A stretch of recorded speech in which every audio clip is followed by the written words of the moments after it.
বন্ধুরা, আজকে আমরা বীজগণিতীয় রাশির যোগ বিয়োগ গুণ ভাগ এই ধরনের কিছু ম্যাথ দেখব। চলো আমরা প্রথমে বীজগণিতীয় রাশির যোগ বিয়োগটা দেখে নিই। আচ্ছা, তোমাকে বলা হয়েছে দুটি রাশি দেওয়া আছে, তোমাকে 4x + 3y - 2z এবং x - 4y তোমাকে বলা হয়েছে এই দুটো রাশি যোগ করার জন্য। আচ্ছা, তো যোগ করার নিয়ম আসলে একটাই, দুটি সহগ তোমার এই রাশির মধ্যে সবসময় সেম চলকগুলির সহগ তোমাকে যোগ করতে হবে। লাইক মনে করো এখানে তোমার 4x আছে, এর সাথে তুমি x যোগ করবে, এখানে 3y আছে, এখানে তুমি 4y যোগ করবে। এভাবে কখনোই এখানে 4x আছে, এর সাথে তুমি 4y যোগ বিয়োগ করতে পারবে না, সবসময় সেম চলক তোমাকে হিসাব করতে হবে। আচ্ছা, চলো আমরা ম্যাথটা করে ফেলি, সলিউশন শুরু করি। আমরা নিচে চলো এই রাশিগুলো লিখে ফেলি। প্রথমে লিখি হচ্ছে গিয়ে 4x, এরপর হচ্ছে +3y, এরপর হচ্ছে কি -2z।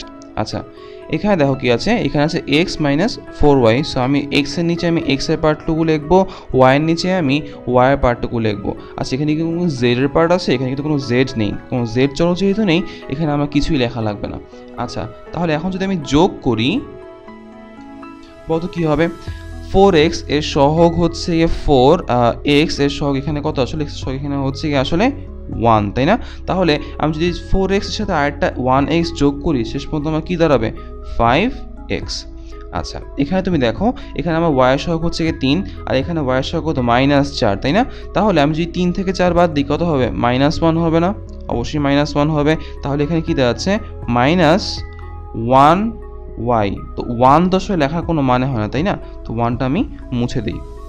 আচ্ছা, এখানে দেখো, এখানে কিন্তু কোনো জেডের কোনো কিছুই নেই, তাই মনে এটা কিন্তু এভাবে লিখতে পারি, কল্পনা করতে পারি যে প্লাস মনে করো 0z, একই জিনিস, কিছুই তো নেই, তাই না?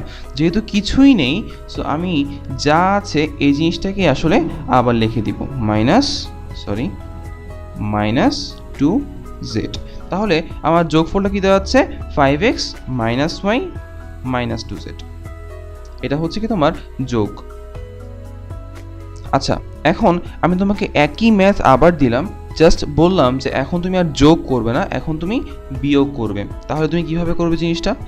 একদমই সেম আগের মতোই, তুমি জাস্ট সবগুলো রাশি লিখে ফেলো, 4x + 3y - 2z, আর এখানে তুমি কি লিখবে?